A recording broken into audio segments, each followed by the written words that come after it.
નમસ્કાર, હું નવઘણજી ઠાકોર. 2 દિવસ પહેલા ગુજરાત વિધાનસભાની અંદર ગુજરાત સરકાર દ્વારા દરેક સમાજના કલાકારોને સન્માન કરેલ અને વિધાનસભા નિહાળવાનો મોકો આવેલ, પરંતુ ઠાકોર સમાજની બિલકુલ બાદબાકી કરવામાં આવે. ઠાકોર સમાજના એક પણ કલાકારને બોલાવેલ નહીં, તેમનું સન્માન કરેલ નહીં કે તેમને આમંત્રણ આપેલ નહીં. ઠાકોર સમાજની સાથે સાથે સંપૂર્ણ આખો ક્ષત્રિય સમાજનું અપમાન કરેલ છે સરકારે.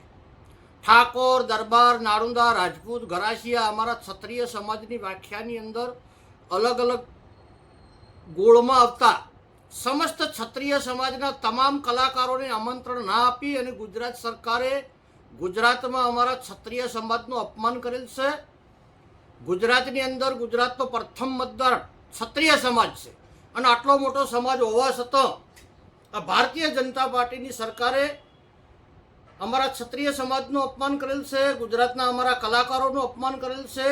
આગામી સમયની અંદર ઉત્તર ગુજરાતની અંદર સમગ્ર ઉત્તર ગુજરાતનો ક્ષત્રિય સમાજ મળી અને અમે તમામ કલાકારોનું સન્માન કરીશું અને જ્યાં સુધી ગુજરાત સરકાર સમસ્ત ગુજરાતના ક્ષત્રિય સમાજની માફી ના માગે ત્યાં સુધી અમારા કોઈ પણ કલાકાર તેમના કાર્યક્રમમાં ઉપસ્થિત રહેશે નહીં અને આખો ક્ષત્રિય સમાજ રણનીતિ નક્કી કરી અને ગુજરાત સરકાર જો ક્ષત્રિય સમાજની માફી નહીં માગે તો આવનારા સમયની અંદર અમે ભયંકર રણનીતિ નક્કી કરીશું અને સરકારને તેના વિરોધમાં જડબાતોડ જવાબ આપીશું.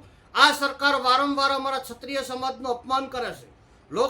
લોકસભા ટાઈમે ક્ષત્રિય સમાજનું અપમાન કર્યું, વિધાનસભામાં અપમાન કર્યું અને ફરીવાર અમારા કલાકારોને ના બોલાવી અને ગુજરાત સરકારે આ ક્ષત્રિય સમાજનું અપમાન કરેલ છે. એટલે ટૂંક સમયની અંદર સમસ્ત ક્ષત્રિય સમાજ મળી અને ભાવિ રણનીતિ અમે નક્કી કરીશું. સૌને જય જય ગરવી ગુજરાત.